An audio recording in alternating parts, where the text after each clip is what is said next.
Hi there, I'm Nancy Herring from Now We're Cooking. It's Tuesday and it's time for tips, tricks, and treats. Today I'm doing some kind of crazy stuff in a mug or a bowl. Sometimes you want something for lunch or dinner, you don't want a frozen thing, you don't want a fast food thing, but you don't want to cook a lot either. These are 3 ideas that are pretty easy to put together in a mug, a bowl, in your microwave. I've got some pasta going on in the microwave right now because this is 1 serving of macaroni and cheese. Now, the first place I read said that the pasta took 3 to 3.5 minutes. Oh heck, I'm on 8 minutes so far and it's not done enough for me.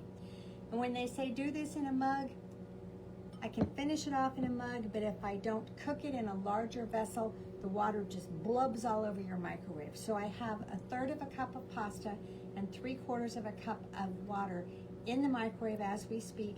I used a small, like elbow macaroni. You could use anything you like, but I thought a smaller one would be better for what I was doing.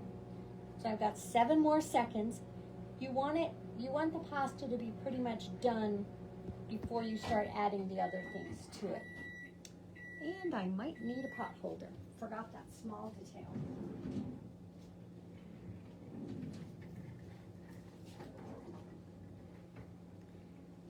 So let's see if it's tasting like we're done. I'm gonna put it in for just a titch more. I'm also gonna add a titch more water. I don't want this al dente because it's not really gonna cook more. So you're just gonna listen to me while I let it cook for another minute. The other ingredients that go in this are milk, a little bit of cornstarch for thickening, cheddar cheese, and salt and pepper. You could put cream cheese to give it a little creaminess. Because we live in New Mexico, you could by all means put green chili in it because green chili mac and cheese is really good. The additives you can do. But I was really surprised at how creamy it became just based on what I was putting in it. So let's give this a shot and see what it does. You're gonna put it back in the microwave when you get the sauce combined with it. And the cornstarch is just for a little bit of thickening. If you don't have cornstarch, you could put a little teeny bit of flour or you could just leave it out. I don't think it would make a huge amount of difference by not having that. So let's see what we're looking like.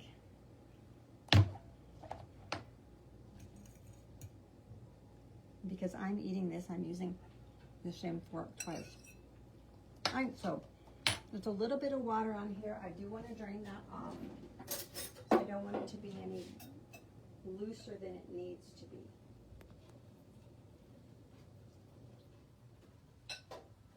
So I'm going to put this in my mug.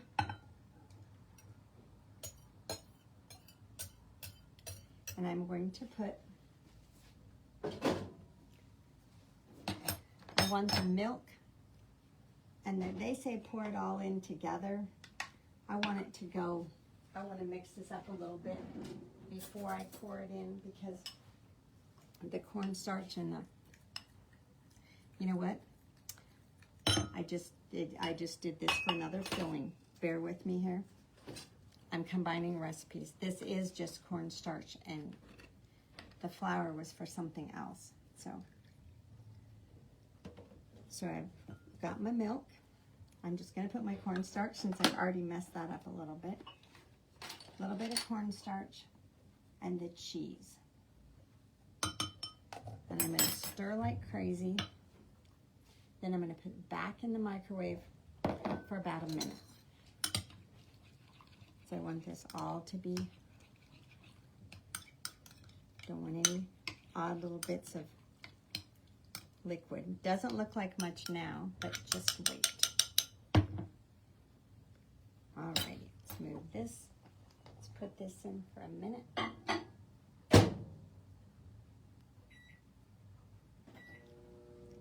Alrighty, this was, that's a whole nother project. We'll be doing that one in a minute.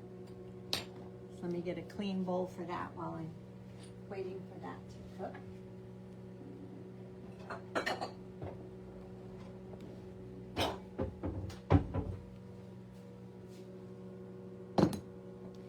If you don't like cheddar cheese. You could use whatever cheese that you like the most and be done. But it's nice to have the kind of cheese that you want. You know that there's no additives in it. You know that there's nothing that you didn't put in there. Because sometimes when you get purchased things, you're like, that may have things I don't like in it. So, but when all your ingredients are ready to go, it takes just moments to put it together.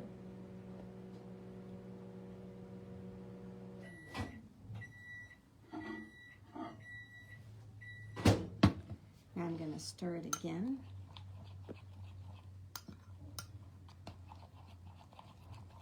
And I'm going to let it just sit because it will continue to thicken and cook a little bit.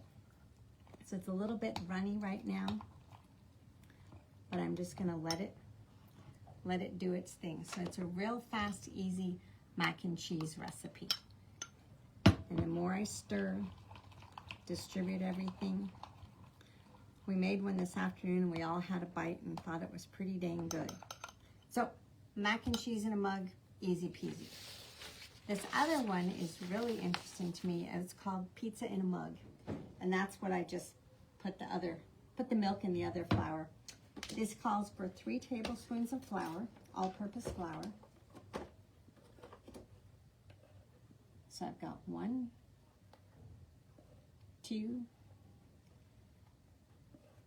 3, just a pinch of baking soda and baking powder. And when they say a pinch is not even a 1/4 teaspoon. A little bit of soda, a little bit of baking powder, and a little bit of salt, which I put in a very safe spot.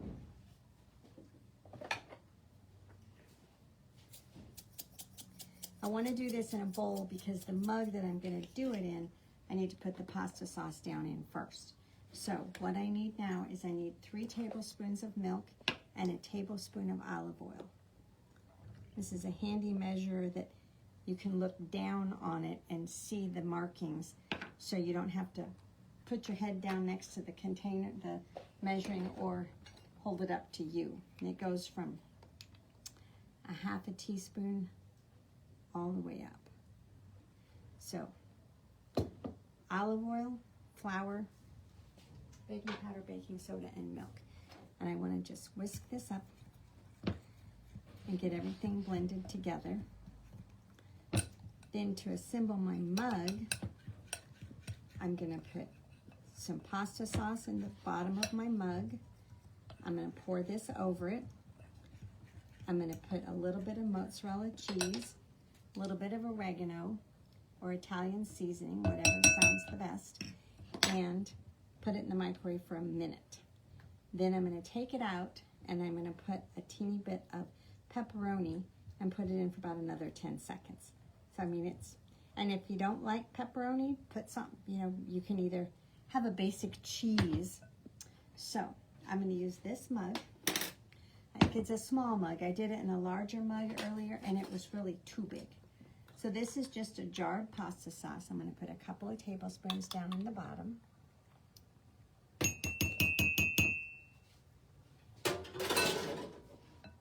Just plain old, and again, any flavor that you enjoy would be good in this. Want to make sure there's no bits of flour hiding in the dough, if you want to call it a dough. I'm going to put this in. It's kind of like an impossible pie for one type recipe. Has the flavors of pizza, doesn't have the pizza crustiness. I've got shredded mozzarella cheese.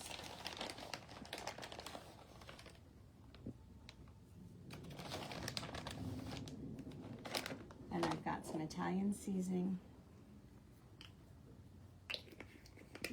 So what you have in here is basically, you're not seeing the tomato sauce right now. I'm going to do it for 1 minute.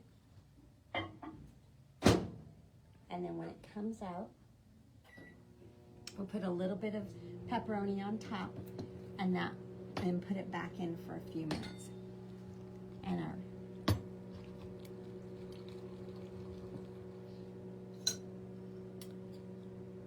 looks like I got a little. I think I will put this back. I think I'm going to put this one back in the microwave for a minute, because when I did it earlier, the cheese was much meltier, and I'd like that to be melted. These may be one bowl, but they take a lot of spoons sometimes to get it all done. I took just sliced pepperoni, 2 slices, and I cut them up really small because I wanted little bits in with the filling. I didn't want to have a big piece of pepperoni on the top.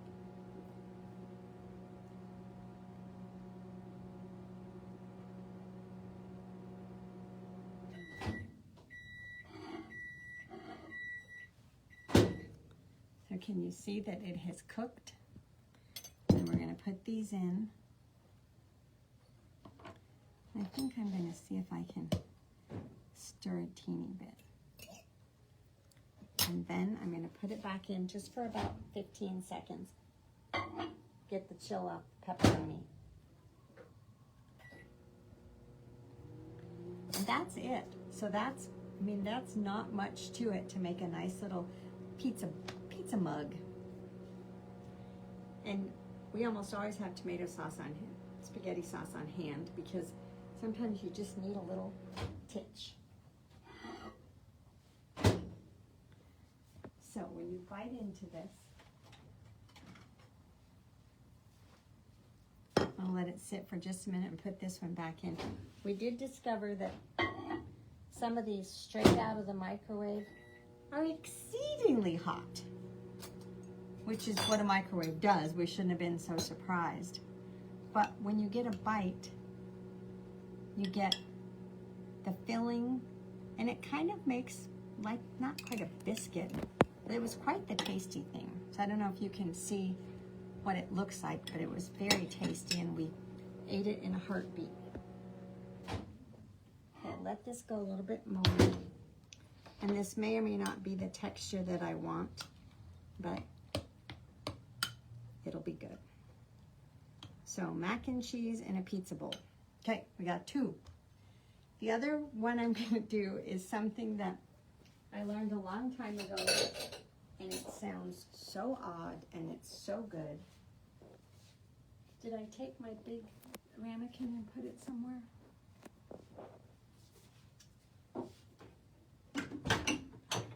Well, sorry, I thought I had it, and now I don't even see it. Well, I'll just use another one. Okay.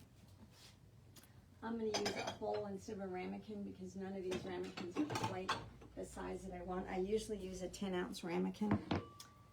So I've got a mushed up banana. I've got an egg that I'm going to beat up. And I've got some cocoa powder. And you're thinking, that doesn't sound very appealing. But it is. So I'm going to whisk up my egg. I'm going to add the banana. The riper the banana, the better. These were not as ripe as I thought, so I did a lot of mushing. And you may still see some bits of banana in the finished product, but that's okay. Kind of helps you decide what it is you're eating. And I want a tablespoon of unsweetened cocoa. And just for a little extra fun, I want some cinnamon. You could put cinnamon, you could put vanilla. And what you get more than the flavor of bananas is the flavor of chocolate. So what this makes is basically, looks like a little teeny souffle. And you can see there's some little lumps of banana. So I'm going to take my rubber scraper and I'm going to push those out. I don't want to use a mixer. I want it to be as easy as possible. Therefore, I'm okay with there being some little lumps.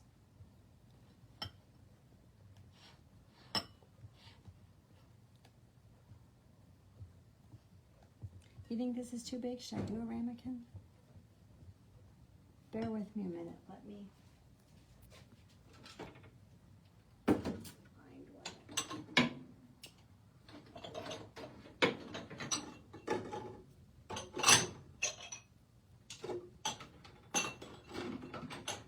I'm going to try this one.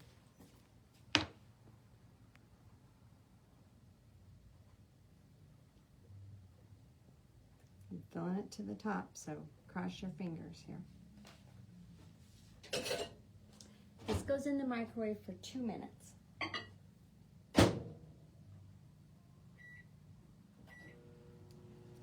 So the whole point of all of this is that by having a couple of ingredients on hand, you can create something in a mug that's great. One of the things I did not do are eggs. You can beat up 2 eggs, put them in a mug, microwave them, add vegetables, add cheese, add herbs, and have kind of a little omelette-y, scrambled eggsy thing in a mug in the microwave, and they're really good. And if you love eggs, it's a great way to have a nice dinner, have a quick breakfast without getting out too many pots and pans and skillets and everything. Microwave can be your friend. But all of these things are, I wouldn't do them for everybody for dinner, but if it's just you and you think, I just want something and I want it to be fast and I want it to be easy. What we put out to show you are a whole bunch of different bowls and a whole bunch of measure spoons, because that's pretty much all we used. Were various ramekins, mugs, bowls, measure spoons. It'll get the job done. It'll make it quick and easy for you. And I'm waiting till this, I want you to see this. We decided this, I am used to this chocolate banana souffle from a Weight Watchers standpoint, and everybody here said, oh, you should put chocolate chips in it, you should put caramel sauce on it, you should put whipping cream on it, which would all be just delightful. I don't do that, but that's okay. I think it would be, we have some spray whipping cream at home, and I thought if I had some of that, I would just put a little dollop on top, because I think that would be the icing on the cake, if you will. So it's getting there. Let's see if it overflowed my pan. It smells like chocolate in here.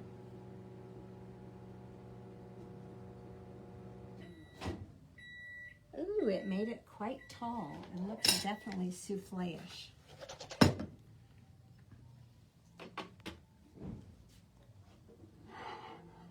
And I would just like to say that when something says it's microwave safe, that means it can go in the microwave. That does not mean it will not get hot. But doesn't that look like a little tiny chocolate souffle? And again, it's very, very hot, having just come out of the microwave.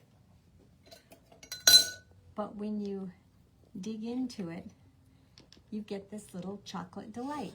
And if you know there's bananas in there, you can taste them. But if you're not quite sure what's in there, you're like, I wonder what that is. And it's delicious. I know people who eat it for breakfast. I know people who eat it for a snack. It's just an easy thing to do, especially as your bananas get to the super ripe side and you don't want to eat them on your cereal. So those are some ideas for kind of quick meals in a mug ideas. I'd love for you to give them a shot, see what you think, see if it's something you might do, or you might just look at it and say, not my cup of tea or my mug of a meal. But we're from Now We're Cooking. Now We're Cooking is at the northeast corner of Paseo del Norte in Wyoming. We are open Monday through Saturday from 11 to 4. We'd love to see you. We're getting new stock every day after we're regrouping from the holidays. So please come by and take a look and see if we can help you out. Thank you so much. I'll post all this information. I thank you for watching, and we look forward to seeing you again. Bye now.